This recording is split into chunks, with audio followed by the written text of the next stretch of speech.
तो hello guys, कैसे हैं आप लोग? ठीक है। सबको मेरा गुड मॉर्निंग।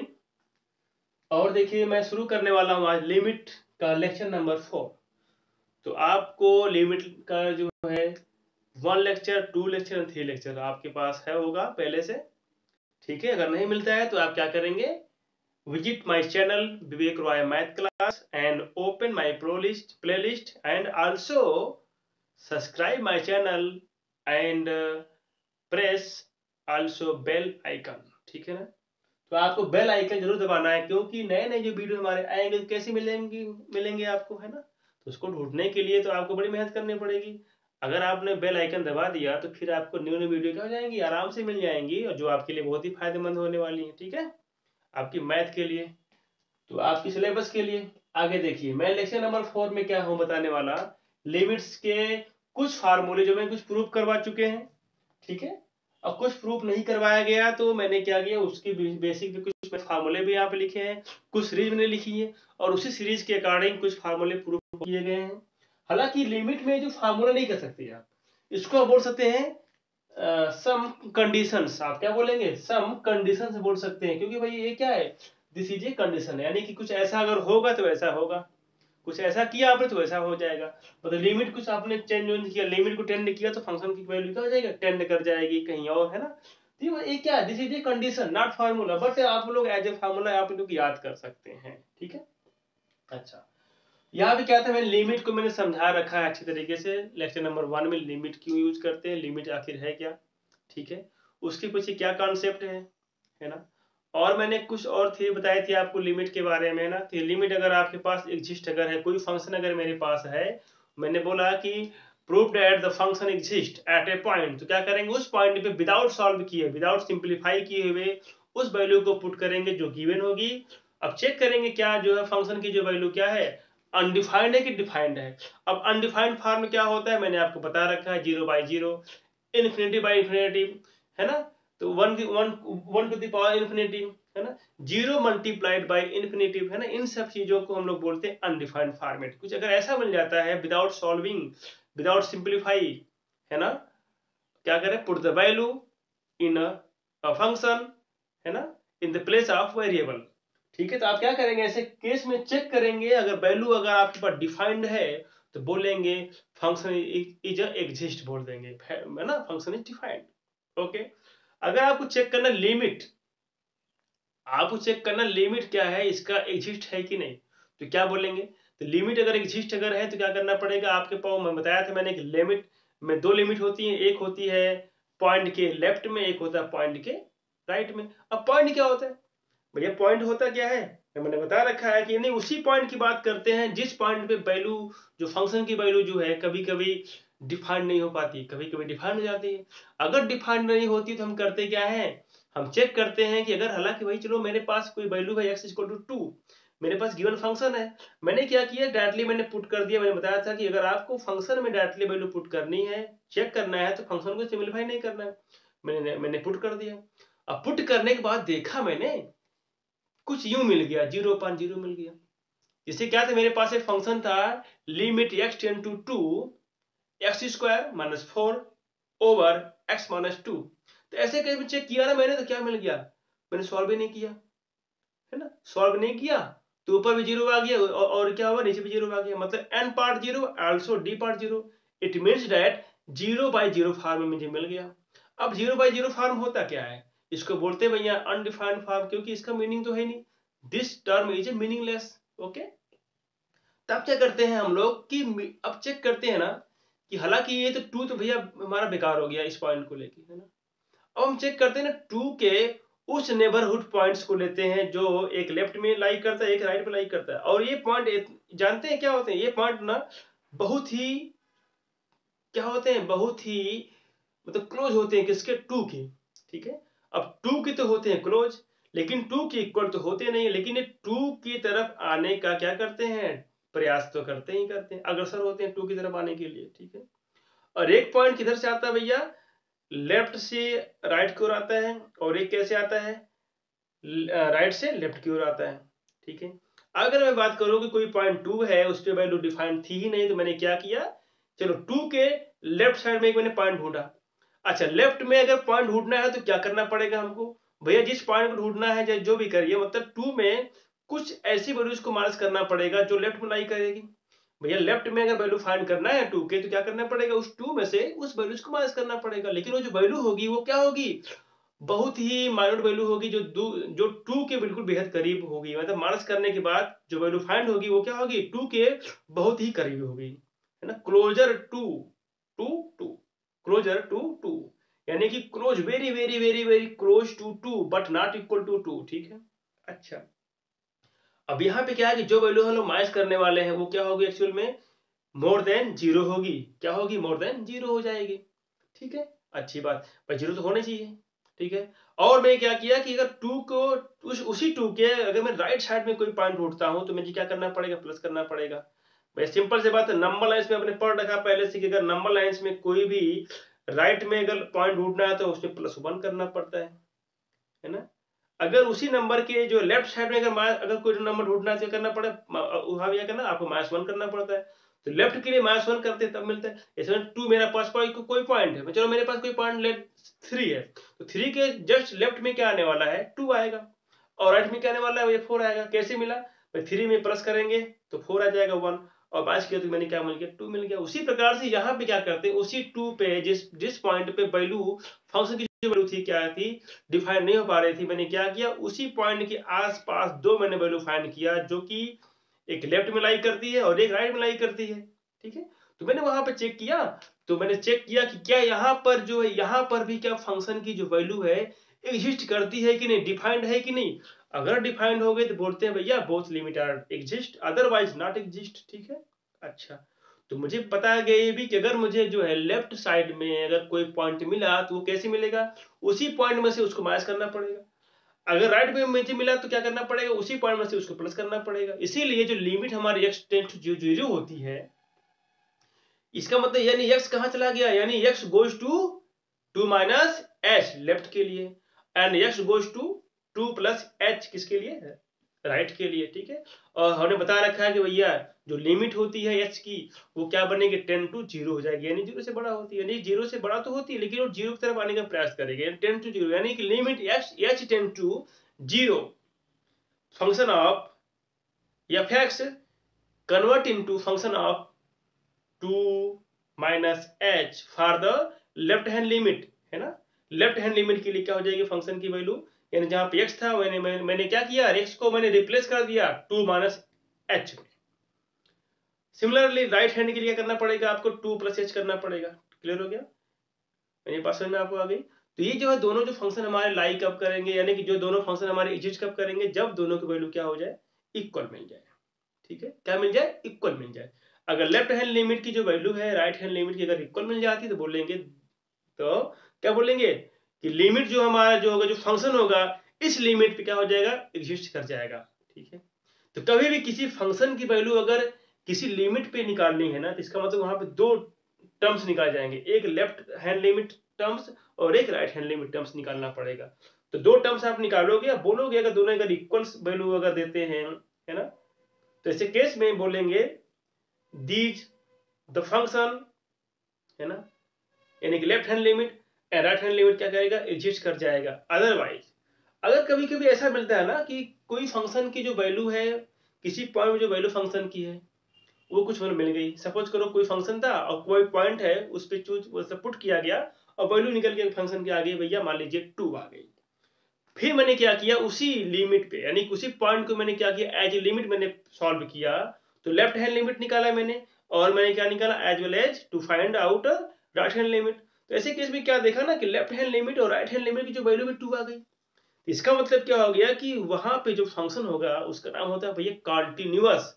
इसका मतलब ये हुआ कि कोई पॉइंट था, उस पॉइंट की नेबरहुड पॉइंटों पर भी क्या है? वैल्यू की वैल्यू जो वैल्यू है फंक्शन क्या है? सेम हो गई। इसका मतलब उस पॉइंट के नेबरहुड पर जो पॉइंट हमारे थे लेफ्ट की तरफ, एक राइट की तरफ, यानी उस राइट वाले पॉइंट पर भी और लेफ्ट वाले पॉइंट पर भी, और and also at the point पर भी क्या हुआ? दोनों की वैल्यू, सबकी वैल्यू क्या हो गई? सेम हो गई। इसका मतलब ये हुआ कि जो फंक्शन की जो वैल्यू है ना वो क्या है? कॉन्टिन्यू जो है कॉन्टिन्यूअस में है, यानी कि सेम एज सेम है हर जगह। जैसे केस में बोल देते हैं भैया the function is continuous, otherwise the function is discontinuous. इन सब के बारे में मैंने बता रखा है बहुत पहले से, तो आपको इसके लिए कभी भी प्रॉब्लम नहीं लेनी है कि चीज आती कहाँ से है, कैसे हो गया। तो आप क्या करिए, लेक्चर नंबर 1 to 3 आप जो है पढ़िए, है ना, उसको आप अच्छे से, है ना, रिवाइज करिए पढ़ के, आपको सारी जो पॉइंट्स क्या हो जाएंगी, बिल्कुल वेल डिफाइंड तरीके से क्या हो जाएंगी, बिल्कुल सही हो जाएंगे, ठीक है, आपके दिमाग में हो जाएंगे। आगे देखिए, मेरे पास क्या है लेक्चर नंबर 4 में क्या है कि मैं जो प्रूव कर चुका हूं उस फार्मूले को मैं यहाँ पे लिखा हूं।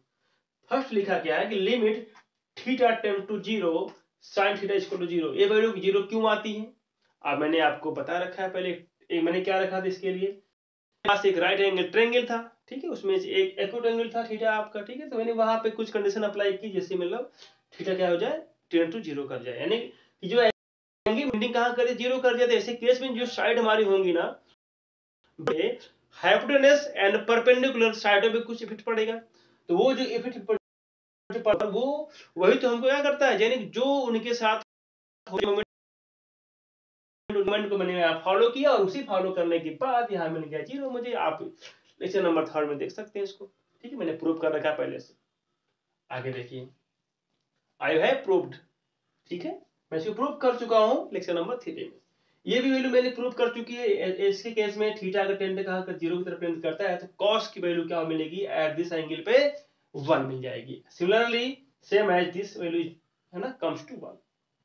ओके, यहाँ पे देखिए मैंने इसको भी प्रूव कर रखा है कि साइन थीटा अपॉन थीटा अगर है, ऐसे केस में अगर थीटा कोई एंगल अगर है, और यहाँ पे एक चीज याद रखना है कि थीटा किसमें होगा, एज इन रेडियन, दोनों फॉर्मेट में कैसे होंगे, दोनों फॉर्मेट में जो थीटा हमारा एंगल है वो किस फॉर्मेट में होना चाहिए, एज अ रेडियन फॉर्मेट। तो मैंने बताया था कि what do you mean by radian क्या होता है, मैंने बताया था अच्छी तरीके से आपको, सर्किल बना के मैंने समझाया भी था। ये क्या होता है भैया, आर्क लेंथ एंड रेडियस के बीच का कुछ होता है ना, अब क्या होता है आपको वहां पे देखिए खुद मिल जाएगा। आगे देखिए, यहाँ पे ये मैंने प्रूव कर रखा पहले से, ये मैंने भी प्रूव किया था आपको अच्छी तरीके मैंने प्रूव करके रखा, यानी कि मैंने प्रूव करवाया है कि आखिर how to find this value, है ना, as limit x tend to a, तो ये मैंने प्रूव करके रखा। बट ये मैंने नहीं प्रूव किया ना, तो ये मैंने प्रूव किया ना, तो ये मैंने ये प्रूव किया है, तो ऐसे केस में क्या होगा, आप इसी सीरीज को यूज करेंगे और ये खुद इटसेल्फ आप क्या करेंगे, प्रूव करके दिखाएंगे। क्या करेंगे भैया, प्रूव करके इसको दिखाएंगे।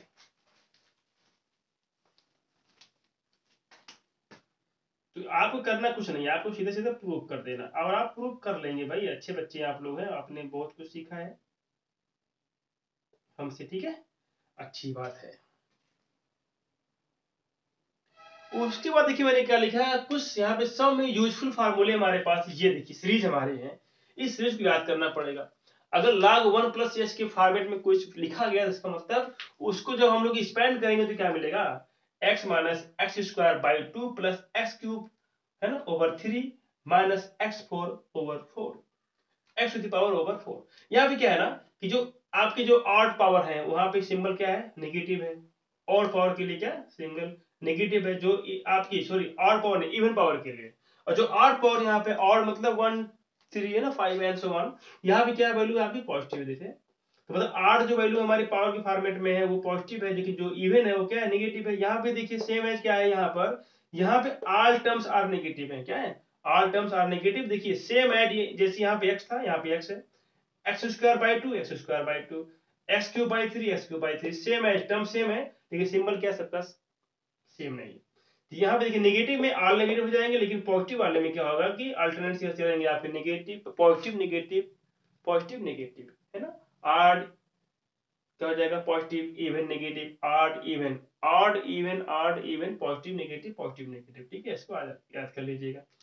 e to the power x, इसको हम बोलते हैं एक्सपोनेंशियल सीरीज, क्या बोलते हैं, एक्सपोनेंशियल सीरीज बोलते हैं, it is represented by e, ठीक है ना। यहाँ पे देखिए ये क्या है, 1 प्लस एक्स करके लिखा गया, x square by 2 factorial 2 x cube, है ना, फैक्टोरियल 3। अब ये what do you mean by factorial, तो मुझे पता है कि अगर मेरे पास कोई नंबर है 10, फैक्टोरियल मतलब क्या होता है भैया, the multiple of the product of first 10 natural number, first 10 natural number, यानी 1 into 2 into 3 into 4 into 5 into 6 into 7 into 8 into 9 into 10, यानी कि 1 से लेकर 10 तक के जो नेचुरल नंबर है उसका आप क्या करो, मल्टीप्लाई कर दो, यानी प्रोडक्ट लिख दो, वही आपका हो जाता है भैया फैक्टोरियल 10। ठीक है, आपको बात समझ में आ गई होगी। आगे देखिए यहाँ पे लिखा गया है e⁻⁻x के बारे में बात की गई थी। यहाँ पे क्या होगा कि अल्टरनेट टर्म्स में क्या होगा, पॉजिटिव नेगेटिव हो रहा है, यानी कि फर्स्ट टर्म अगर आपके पास पॉजिटिव है तो सेम एज पॉजिटिव, लेकिन सेकंड टर्म क्या हो गया, नेगेटिव। क्यों हुआ, क्योंकि पावर जहां पे इवन है ना वहां पे क्या वैल्यू हो गई, पॉजिटिव हो गई। मुझे पता है कि अगर किसी नंबर का, अगर कोई नंबर नेगेटिव फॉर्मेट में है, अगर आप इसको, उसकी पावर अगर इवन हो जाती है जैसे केस में, उसका आंसर प्लस में आएगा ना, सिंपल सी बात है। पावर ऑफ आप नेगेटिव नंबर इज इवन अगर है तो वैल्यू क्या मिलेगी आपकी, इवन मिलेगी। मुझे पता है, सबको पता है, आपको मालूम ही पहले से ही है। आप देखिए यहाँ पे जहां जहां इवन पावर वहां पे पॉजिटिव आ गई, जहां जहां ऑड पावर वहां पे क्या नेगेटिव आ गई, सेम एज इसको लिखा गया है। ये देखिए e⁻x की फार्मूला क्या होता है, इसका सीरीज क्या है, 1 plus x times log e a, मतलब log है a with base e, log a with base e पढ़ेंगे इसको, ठीक है। यहाँ पे देखिए एक्स स्क्वायर बाई फैक्टर 2 हो गया, यहाँ पे स्क्वायर कर दिया गया, यहाँ पे क्यूब है, इसको क्यूब कर दिया गया, ये फार्मूला हमारा, ठीक है। इसको भी आपको याद कर लेना है। बात समझ आपको आ रही है, अच्छी बात है। यहाँ पे क्या ए नॉट इक्वल टू 0, यानी कि जो यहाँ पर ए लिखा गया है वो क्या होगा, नॉट इक्वल टू 0। भैया देखो किसी पावर की, यानी कि देखो लॉगरिथम होता है क्या, लॉगरिथम क्या होता है, किसी भी एक्सपोनेंशियल फॉर्मेट को हम लोग क्या करते हैं, लॉग के फॉर्मेट में लिखते हैं। तो यहाँ पे लॉग ए है ना, ये क्या है, कोई वैल्यू है, ये बेस ई है ना, कि इसी बेस ई पर कोई पावर रखी गई होगी, उसकी वैल्यू क्या निकल की ए आ गई। तो क्या मुझे बताएंगे कि कभी भी किसी वैल्यू की अगर कुछ पावर है, मतलब कोई बेस है उसका कोई पावर है, मतलब मैंने कोई वैल्यू लिखा ए और पावर मेरे पास एन हो गया, सपोज करो आप, तो क्या इसकी वैल्यू कभी जीरो आ सकती है क्या, नहीं ना। तो वैल्यू कभी जीरो तो आ ही नहीं सकती। कभी भी अगर किसी नंबर का पावर अगर कुछ है, यानी कि दो नंबर लिए गए, एक नंबर है उसकी कुछ पावर लिखी गई है और मैंने उसको एक्सपेंड किया, तो क्या कभी ऐसे केस में जीरो कभी आएगा क्या रिजल्ट आपका, कभी नहीं आएगा, है ना। मिनिमम 1 आ सकता है ना, जीरो कभी नहीं आएगा, मतलब वैल्यू कभी जीरो हो ही नहीं सकती। इसका मतलब यहाँ पे जीरो क्या होगा, नॉट इक्वल टू जीरो। देखिए कंडीशन क्यों लगाई जाती है, क्योंकि ऐसा नहीं हो सकता, ऐसी पॉसिबिलिटी नहीं, आप इसको याद मत करिए, आप खुद समझिए, है, आप खुद समझिए, अच्छी तरीके से समझ सकते हैं। जैसे देखिए यहाँ पे क्या मैंने लिखा, अगर मेरे पास कोई वैल्यू मेरे पास है 2 की पावर 3 है, इक्वल टू होता है 8, इसको अगर लॉगरिथम में लिखेंगे क्या लिखेंगे आप लोग, log 2, है ना, with log 8 with base 2 equal to कितना 3, यानी किसी एक्सपोनेंट को क्या करता है, ए एक्सप्लेन कर देता है, यानी कि इन लॉगरिथम फॉर्मेट, ठीक है ना। ये देखिए ये इसका मीनिंग होती है, ठीक है, सबको पता है अच्छी तरीके, लॉगरिथम आपने पढ़ चुका है क्लास 9th में, अच्छी तरीके से पढ़ा होगा, 10th में पढ़ा होगा, कहीं कहीं आपने पढ़ाई होगा, कोई बात नहीं। अगर जिसको प्रॉब्लम अगर लॉगरिथम के फंक्शन में होती है तो मुझे जो है आप लोग कमेंट करेंगे, मैं क्या करूंगा एक दिन लॉगरिथम की जो फंक्शन हमारे होते हैं, व्हाट इज लॉगरिथम, क्या होता है, और इसका मैंने जितने फार्मूले होने वाले, जितने फार्मूले इसके पास हैं, मैं सब प्रूव करवा दूंगा आपको 1 बाय 1 करके, ठीक है। लेकिन अगर आपको नहीं आता है तब, ठीक है, अदरवाइज हम लोग आगे बढ़ते हैं। आगे देखिए यहाँ पे क्या लिखा गया, साइन एक्स की वैल्यू क्या होती है, x minus x cube over factorial 3 plus x to the power 5 over factorial 5, है ना, ऐसे करके लिखा गया। आप इसको याद करिएगा। देखिए यहाँ पे जो क्यूबिक की पावर है ना वो नेगेटिव है, यानी कि एक्स है पावर 1, फिर क्यूब है, फिर 5, फिर 2, यानी कि 2 पावर यहाँ पे ऐड हो रही है। लेकिन यहाँ पे देखिए प्लस माइनस में ये क्या हो रहा है, वेरीफाई हो रहा है, मतलब वेरी कर रहा है, वेरी मतलब पढ़ रहा है आगे। आगे देखिए कॉस में क्या होता है, वैल्यू 1 होती है पहले, फिर यहाँ पे माइनस, देखिए इवन सब पावर यहाँ पे इवन है, तो फर्स्ट इवन में क्या रहेगा, प्लस माइनस रहेगा, सेकंड में क्या रहेगा भैया प्लस रहेगा, फिर थर्ड में क्या रहेगा, माइनस रहेगा। इसको भी आप याद कर सकते हैं, एक्स प्लस 1/3 एक्स क्यूब, है ना, ये चीज आपको पता होनी चाहिए, अच्छे तरीके से मालूम है ना। तो सब आसान चीजें हैं, अच्छे से आप लोग इसको कर सकते हैं। अब यहाँ पे क्या है ना कि कभी भी साइन एक्स की वैल्यू को, अगर कोई मेरे पास कोई फंक्शन है लिखा गया साइन एक्स के फॉर्मेट का, तो क्या करूंगा मैं, साइन एक्स को क्या करूंगा, sine x expand in the form of series of sine x. तो मैं क्या करूंगा ना, साइन एक्स की जो सीरीज मैंने क्या करी, मैंने एक्सपेंड कर दिया। तो यहाँ पे हम करते क्या, लिमिट वाले क्वेश्चन से मिनिमम वैल्यू किसको हम लेंगे, यहाँ पे एक्स ले लेते हैं ना, बाकी वैल्यू क्या है, वेरी वेरी स्मॉल है, इसलिए क्या करते हैं भैया इसको हम लोग बाहर कर देते हैं। यानी कि ऐसे केस में अगर हम साइन एक्स का कोई फंक्शन मेरे पास अगर है, उसको अगर एक्सपेंड करना in the series of sine x के फॉर्मेट में, तो यहाँ पे सीरीज को एक्सपेंड करने के बाद जो वैल्यू वहां पे चूज करते हैं, वो वहां पे चूज करते हैं फर्स्ट वैल्यू, यानी एक्स चूज करते हैं। अगर काश के, अगर कोसाइन की वैल्यू अगर चूज कर, अगर मतलब करनी, क्या करेंगे आप वहां पर 1 यूज करेंगे, टेन में क्या करेंगे आप 1 एक्स यूज करेंगे। देखिए यहाँ पे अगर मैंने यहाँ बोला कि अगर साइन थीटा को मैंने क्या किया, थीटा के फॉर्मेट मैंने सीरीज बना दी, क्या बनेगा, theta minus theta cube divide by factorial 3 plus theta two the power 5 and divide by this है ना, ये मिलेगा। तो आप क्या करेंगे, हमने बोला था यहाँ पे मिनिमम वैल्यू यूज करते हैं एग्जैक्ट, यानी कि जब थीटा का टेन करते करेगा जीरो की तरफ, क्या करेंगे यहाँ पे x प्लस टू जीरो, तो हो जाएगा साइन जीरो मीन्स क्या, जीरो मिल जाएगा यहाँ पर। काश के लिए मैंने क्या बताया कि वैल्यू क्या चूज करते हैं, वन, यहाँ पे लिमिट लगाएंगे कोई फर्क पड़ेगा नहीं, क्योंकि यहाँ पे नॉट वेरिएबल एग्जिस्ट है ना, तो कोई मतलब यहाँ पे है नहीं, इसका तो यहाँ पे वन आ जाएगा। ठीक है, सेम एज अगर यहाँ पे कुछ लिखा गया तो यहाँ पे जीरो आएगा, सॉरी जीरो आएगा, जीरो आ जाएगा। मतलब टेन के बारे में अगर बात करेंगे तो क्या मिलेगा भैया, ये भी क्या मिलेगा, जीरो मिलेगा, क्योंकि यहाँ पे जो वैल्यू क्या निकलने वाली टेन के अगर हम लोग एक्सपेंड करेंगे तो यानी कि जो मिनिमम वैल्यू क्या लेने वाले हम लोग एग्जैक्ट लेंगे, बाकी क्या वैल्यू वेरी वेरी लेस है, इसका मतलब इसको हम लोग नहीं लेते। ठीक है, बात सुना आपको आ गई। ये देखिए इसी के जो है बिहाफ पे मैंने क्या किया, कुछ फॉर्मूले यहाँ पे लिखे। यहाँ पे क्या था कि अगर लिमिट x टेंड्स टू अगर a करेगा तो क्या बनेगा, sine of x minus A over x minus A equal to 1। Same है, देखो यहाँ पे क्या था कि कोई वैल्यू है, फंक्शन है, कोई फंक्शन है, और यहाँ पे जो साइन के फॉर्मेट फंक्शन, यहाँ पे टेन के फॉर्मेट का फंक्शन है, यहाँ पे जो कॉस के फॉर्मेट का कोई फंक्शन है। यहाँ पे जो लिमिट है वो क्या है, x टेंड्स टू अगर a है तो सेम एज थीटा को मैंने क्या रिप्लेस कर दिया, x माइनस ए के फॉर्म में रिप्लेस कर दिया, तो जहां जहां पे था थीटा वहां पे क्या आ गया, x माइनस ए आ गया। जो लिमिट थी वो कहां टेंड करने लगी भाई, x टेंड्स टू a, है ना। अगर देखिए a की तरफ अगर टेंड करेगा तभी तो यहाँ जीरो मिलेगा, बोलिए जीरो मिल सकता है, तभी तो मिले जीरो मिलेगा ना, यहाँ पे देखिए जीरो मिलेगा, तो मतलब सेम है जैसे यहाँ पे था। मतलब देखो यहाँ पे जो था, जैसे मैंने इसको प्रूव किया था वैसे आप इसको प्रूव कर सकते हैं। इसका मतलब ये जो है ना, इसी के बिहाफ पे मैंने इसको भी बनाया, ये भी एक प्रकार का this is a important condition, ठीक है, इन द लिमिट। इसको आप अच्छे से याद कर लीजिए, सारे फार्मूले आपके लिए बहुत यूजफुल हैं, और इन्हीं फार्मूले के जो है यूज से क्या करेंगे, इसी को यूज करके हम बहुत सी प्रॉब्लम सॉल्व करने वाले हैं, बहुत सी क्या ऑल प्रॉब्लम सॉल्व करने वाले हैं, सब के सब हो जाएंगे। तो कभी कभी प्रॉब्लम्स में सिंप्लीफाई करना पड़ेगा, कभी कभी फैक्टर करना पड़ेगा, कभी कभी ट्रिग्नोमेट्री फंक्शन अगर आ गए तो उसके में जो है कुछ फार्मूले यूज करके ट्रिग्नोमेट्री के उसको यूज करना पड़ेगा। ठीक है, और देखिए अगर ट्रिग्नोमेट्री के फार्मूले सबको अगर याद नहीं है तो मैं अभी उसको लिख देता हूँ, उसको भी आप लोग अच्छे से याद कर लीजिएगा कि कुछ फार्मूले हमारे ट्रिग्नोमेट्री के हैं जो बहुत ही यूजफुल है, उसको आपको यूज करना ही पड़ेगा। अदरवाइज आप अगर कोई फंक्शन अगर as in the form of trigonometric format, तो ऐसे केस में अगर आपको सॉल्व करना पड़ेगा, सिंप्लीफाई करना पड़ेगा विद द फार्मूला, तो आप नहीं कर पाओगे ना। तो इसका मतलब आपको फार्मूले कुछ याद करने पड़ेंगे। ठीक है, आप फार्मूला याद भी कर सकते हैं जो आपने पहले पढ़ रखा है, अदरवाइज मैं यह भी इसके बाद तुरंत मैं लिखता हूँ फार्मूला, आप उसको लिखिए जो कि आपके लिए फायदेमंद होगा इस लिमिट के लिए। ठीक है, इन सबको आप लिखिए, आप क्या करेंगे इसको स्क्रीनशॉट कर लीजिए, सारे आपको एक साथ लिख लीजिए। ठीक है, तो एक ही पेज पे रहेंगे, दो पेज पे रहेंगे, एक साथ रहेंगे तो काफी इजी होगा याद करने में भी आपके लिए। चलिए ठीक है, तो मैं आपको लिखता हूँ यहाँ पे कुछ फार्मूले लिखता हूँ ट्रिग्नोमेट्री की, जो कि कुछ नहीं है बहुत है, आपको इनको याद कर लेना है, और ये याद कर लेंगे तो आपको बहुत ही हेल्प करने वाले हैं जब आप कोई भी ट्रिग्नोमेट्रिक फंक्शन के फॉर्मेट में अगर कोई वैल्यू है फंक्शन मतलब लिमिट में, तो आप उसको सॉल्व तो करना ही पड़ेगा। सिंप्लीफाई कब करते हैं, जब लिमिट की वैल्यू फाइंड करते हैं, और जब फंक्शन की वैल्यू डायरेक्टली किसी पॉइंट पे फाइंड करेंगे तो क्या मैंने सिखाया था, सिंप्लीफाई नहीं करेंगे। ठीक है बबुआ, चलो आगे देखो।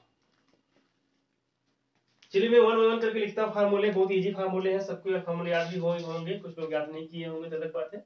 चलिए यहाँ पे देखो, देखो पहला फार्मूला ना जो आपके पास होता है ना, इसको बोल देते हैं भैया आइडेंटिटी बोलते हैं, आइडेंटिटीज बोल देते हैं भैया, क्योंकि ये क्या है, ये सत्य होता है ना।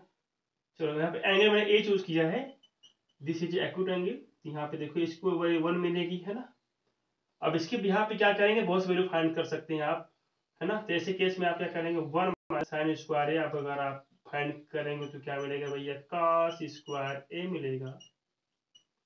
इसको अगर और एक्सपेंड करेंगे तो मतलब और सिंप्लीफाई करेंगे तो क्या मिलेगा, देखिए कॉस ए जो क्या मिल गया, इन रूट क्या मिल जाएगा। तो मतलब देखो ये क्या हो जाएगा, अगर रूट में करेंगे तो क्या मुझे पता है कि A square minus B square क्या होता है, A square minus B square formula क्या होता है भैया, ए प्लस बी होता है, और क्या होता है ए माइनस बी होता है। तो क्या करेंगे इसको आप क्या करेंगे, एक्सपेंड कर देंगे, उसी भी आप पे क्या मिलेगा, ये मिल गया, और यहाँ क्या मिल जाएगा भैया, ए प्लस साइन। किसी को कोई प्रॉब्लम है क्या, अब सिमिलरली क्या करेंगे, कॉस स्क्वायर की वैल्यू निकल सकते हैं, साइन स्क्वायर की निकल जाएगी, क्या मैंने 1 माइनस कॉस स्क्वायर मिल जाएगा। फिर यहाँ पे साइन ए की वैल्यू निकालेंगे, इसको एक्सपेंड कर देंगे, आपको ये मिल जाएगा। तो ये आपके पास क्या है, इसी से मैंने क्या किया, कुछ कंडीशन मैंने इसे आपको सॉल्व करके दिखा दी, ठीक है ना। तो अगर एक फार्मूला अगर याद कर तो बहुत सारे काम आपके बन जाते हैं, ठीक है। ये आपका पहला फार्मूला हो गया।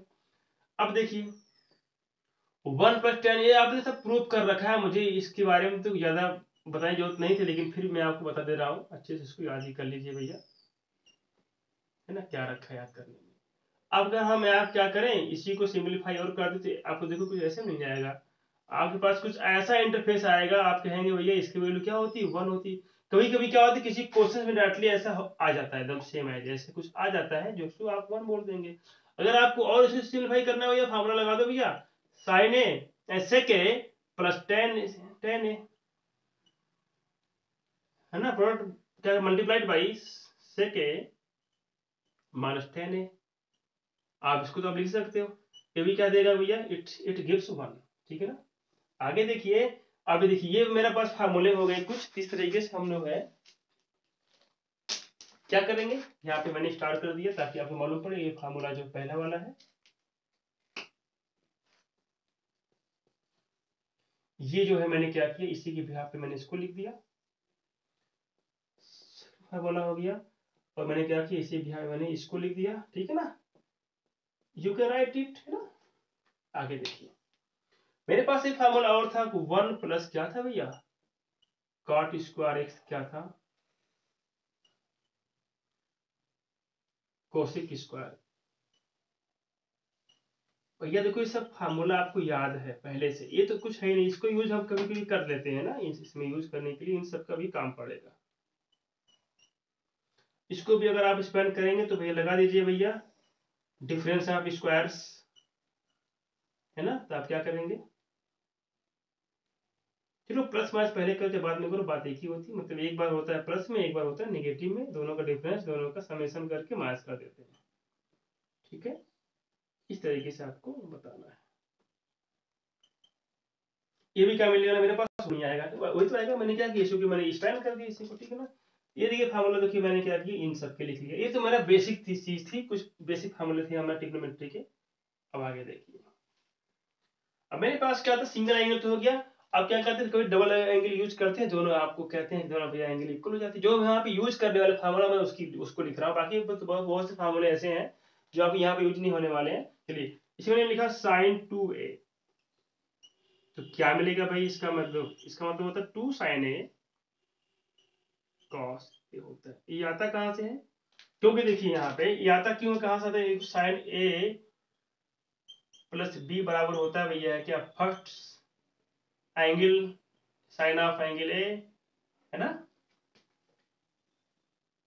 Angle of sine B, minus के साथ सॉरी यहाँ प्लस के साथ करेंगे प्लस, यानी कि फिर यहाँ पे इसको इनवर्स कर देंगे ना, इसका उल्टा, यानी क्या बोलेंगे, साइन ए कॉस ए, फिर क्या बोलते हैं कॉस ऑफ एंगल ए, फिर sine of angle B, negative से नेगेटिव रहेगा यहाँ पे। अब यहाँ पे ए और बी अगर इक्वल कर दें तो 2 मिल जाएगा, यहाँ पे सॉल्व करके देखिए आपको क्या मिल जाएगा रियल टाइप का, ठीक है। तो साइन ए कॉस यहाँ मिलेगा, और कॉस ए साइन यहाँ मिलेगा। ऑर्डर चेंज सेम वैल्यू तो है ना, ऑर्डर चेंज का मतलब तो है नहीं, क्योंकि भैया कम्यूटेटिव जो लॉ होता है ना, वो मल्टीपल मतलब मल्टीप्लीकेशन का फॉलो करता है, सबको पता है, ठीक है। तो आप देखो इसको मैंने बता दिया, ये यहाँ तक तो हो गया होगा। आगे देखिए इसी पे क्या करें, पुटअप कर देंगे, तो आपकी ये चीज निकल जाएगी। एक वैल्यू मेरे पास और होती है साइन 2a की tan के फॉर्मेट में, ठीक है, इसको भी याद कर लीजिए, 2 tan a over 1 plus tan square a, ठीक है। ये भी आपके पास दो फार्मूले होते हैं साइन के, इसको आपको याद कर लेना है, ठीक है ना। बात समझ आपको आ रही है, बहुत अच्छा टॉपिक है, कुछ नहीं करना। अगर आप डिवाइड बाई इससे कर देंगे तो ऐसी मिल जाएगी, आप इसको कर लीजिएगा, हालांकि ज्यादा नहीं जाना डीपली में, डीप जाऊंगा तो फिर इसी में रह जाऊंगा, ठीक है ना। आपको बस ये लिखवा रहा हूँ कि जो ट्रिग्नोमेट्री फंक्शन को अगर आती है लिमिट में, तो उसको सॉल्व करने के लिए कुछ फॉर्मूले हमको चाहिए होते हैं, जिनको याद करना बहुत जरूरी है। आप याद करो जैसे भी करो, लेकिन आप इसको लिमिट वाले चैप्टर में जहां नोट अपना नोट के बगल में आप इसको भी नोट कर लीजिएगा, तो ज्यादा अच्छा रहेगा आपके लिए। आगे देखिए cos 2a की वैल्यू क्या मिलेगी, ये होता है cos स्क्वायर ए होता है माइनस sin स्क्वायर ए होता है। अब बोलोगे ये कैसे आ गया भाई, देखो इसका फार्मूला क्या होता है, अगर a प्लस बी अगर हमको फाइंड करना है तो होता है भैया cos a cos b होता है। अगर यहाँ पे पॉजिटिव ध्यान होता है, नेगेटिव होता है भैया, ये होता है sin a sin b। यहाँ नेगेटिव तो यहाँ पॉजिटिव जाता है। अब यहाँ वैल्यू पुट खुद ही करो यहाँ पे। अगर a दोनों सेम किया तो क्या मिलेगा, यहाँ पे भी a और यहाँ पे भी आ गया, तो cos a क्या मिलेगा, बोलो भैया। cos a क्या मिलता है भैया, cos स्क्वायर a नहीं आता है, आएगा ना। सेम यहाँ पर भी आ जाएगा क्या, sin स्क्वायर a मिल जाएगा। दोनों को आप क्या कर देंगे, माइनस करके इसे लिख देंगे रेफरेंस में, तो क्या मिलेगा, ये फार्मूला हमको मिल जाएगा। ठीक है। अब क्या कहते हैं ना, अगर cos स्क्वायर को sin के फार्मूले में ब्रेक कर दे, जैसे यहाँ मैंने ब्रेक किया, तो यहाँ पे एक फार्मूला और मिलता है मेरे पास, तो 1 माइनस 2 sin स्क्वायर a। अगर हमने क्या किया कि sin को मैंने cos के फॉर्म में चेंज किया, तो क्या मिलेगा भैया, 2 cos स्क्वायर a माइनस 1। यहाँ पे जो क्या है, यहाँ पे क्या है, अगर एंगल यहाँ पे 2 है तो यहाँ पे एंगल इसका हाफ हो गया। अगर यहाँ पे एंगल 2 है तो यहाँ पे क्या हो गया, एंगल हाफ हो गया। अगर सिमिलरली अगर मैं बात करूँ साइन ए को ब्रेक करना चाहूँ cos और साइन के फॉर्मेट में, तो क्या मिलेगा। अब यहाँ पे एंगल ए हो गया, तो यहाँ पे क्या मिलेगा भाई, इस फार्मूला में इसी एंगल को क्या कर देंगे, हाफ कर देंगे। देखो a/2 हो जाएगा, cos a/2 हो जाएगा। अगर यहाँ पे एंगल लिखा गया है खुद ही पहले से by2 लिखा गया एंगल यहाँ पे, ठीक है, a/2 लिखा गया, मैंने बोला कि इसको क्या करो, cos और sin के फॉर्म में चेंज करो, तो क्या मिलेगा, 2 sin a/2 का हाफ क्या मिलेगा भाई, a/4 मिल गया, cos a/4 मिल गया। वो दिमाग में रहे कि जो एंगल यहाँ पे होगा चेंज होने के बाद यहाँ पे एंगल उसका हाफ हो जाता है, ठीक है ना, तो यहाँ पे हाफ हो जाएगा।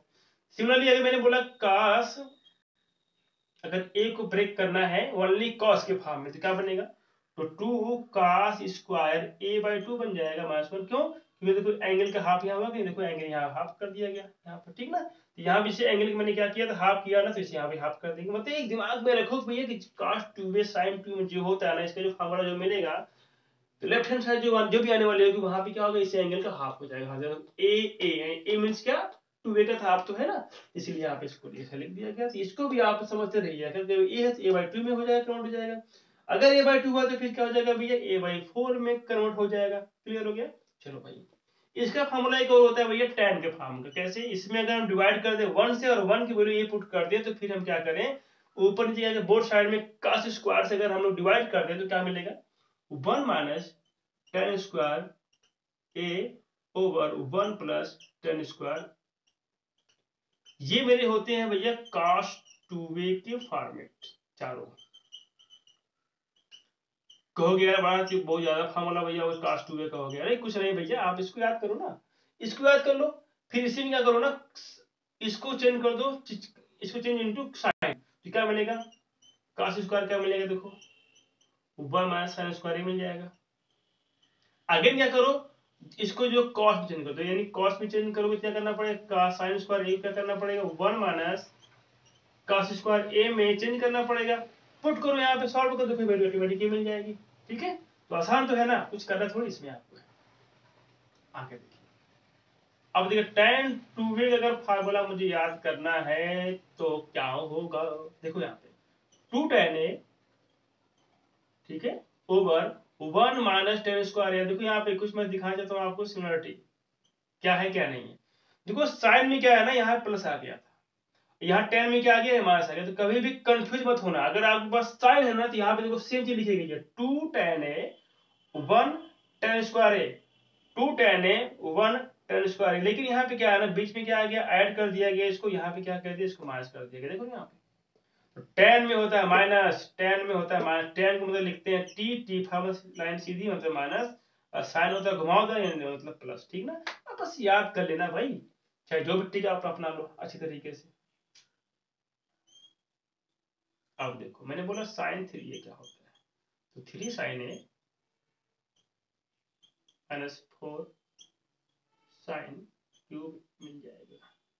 ठीक है, इसको भी आप अच्छे से याद कर लीजिएगा भैया, क्योंकि इसका ना बहुत यूज है, 4 cos cube a minus 3 cos a। ठीक है, इनको तो आपको याद तो करना ही पड़ेगा। इन सब फार्मूले को आप याद कर लीजिए, बहुत ही यूजफुल फार्मूले हैं। बाकी और फार्मूले हमको यूज नहीं करने होते हैं, बस इतना ही काफी है। आप इसी को सिंपलीफाई कर करके लिखेंगे, ज्यादा कुछ बेहतर रहेगा आपके लिए। बहुत ही आसान है सब, इतना आसान है ना कि हम क्या बताएं आपको, बहुत ही मजा आता है इसको प्रूव करने के बाद, है ना। तो आप अच्छे से इसको प्रूव करिए, बहुत अच्छी चीजें सब हैं, इसको आप अच्छे से नोट कर लीजिए, है ना, वन बाय वन करके, जो कि आपके लिए बहुत ही बेहद फायदेमंद होने वाले लिमिट का सॉल्विंग करने के लिए। हम लोग क्या करेंगे इसके बाद लेक्चर में, जो आने वाला लेक्चर हमारा है, उसमें हम ऑल प्रॉब्लम सॉल्व करके रख देंगे एक ही दिन में, ठीक है। वन क्लास में क्या करेंगे, इसके बाद मैं एक क्लास और लेने वाला हूं, मैं क्या करूंगा लिमिट के उन क्वेश्चन को सॉल्व करूंगा जो बहुत ही अच्छे हैं, जो बहुत ही मतलब घुमावदार भी क्वेश्चन कुछ हमारे होने वाले हैं, जो कि एग्जाम में आपको सॉल्व करने में दिक्कत ना हो, ठीक है। तो अब मैं एनसीईआरटी भी कुछ चूज करूंगा और कुछ आर डी शर्मा भी लगाऊंगा। तो आर डी शर्मा भी मेरे पास क्वेश्चन रहते हैं, ऑलरेडी रहते हैं, मैंने बता रखा है पहले कि आर डी शर्मा की बुक आप ले लीजिए। जितने प्रॉब्लम्स अगर इसमें आती है लेवल 1 से लेके, उसमें लेवल 1 लेवल 2 लेवल 3 करके बनाया गया, यानी कि इजी टू हाई, है ना। उसमें कुछ ऐसे क्वेश्चन बनाए गए हैं, तो आप वहां से स्टार्ट करिए, एग्जाम्पल के साथ करिए, देखिए आपको इतना मजा आएगा सॉल्व करने में, फिर कहेंगे भैया एनसीईआरटी क्या है, बल्ले बल्ले। एनसीईआरटी को आप ऐसे ही सॉल्व करके रख दोगे जैसे कि लगता है कुछ है ही नहीं एनसीईआरटी, ठीक है। लेकिन कब, जब आप आर शर्मा को सॉल्व किए हो तब, ठीक है ना। बहुत आसान है काम करना, बस आप अपना काम करते रहिए, सब चीजें अपने आप होती रहेंगी, ठीक है। ये कुछ फार्मूले मेरे पास थे, इनको आपको याद करना है। ये इसलिए याद करके रखना है क्योंकि ये जो फार्मूले हमारे हैं, ये आपको लिमिट में यूज होने वाले हैं, कब, जब ट्रिग्नोमेट्रिक फंक्शन आ जाए तब, ठीक है ना। तो सिंपलीफाई करने के लिए तो हमें कुछ ना कुछ चाहिए ना। तो मैंने क्या सीखा, मैंने एक बार मैंने फिर बताया आपको, फिर सुन लीजिए सभी लोग, कभी भी दिक्कत मत करिएगा इसमें।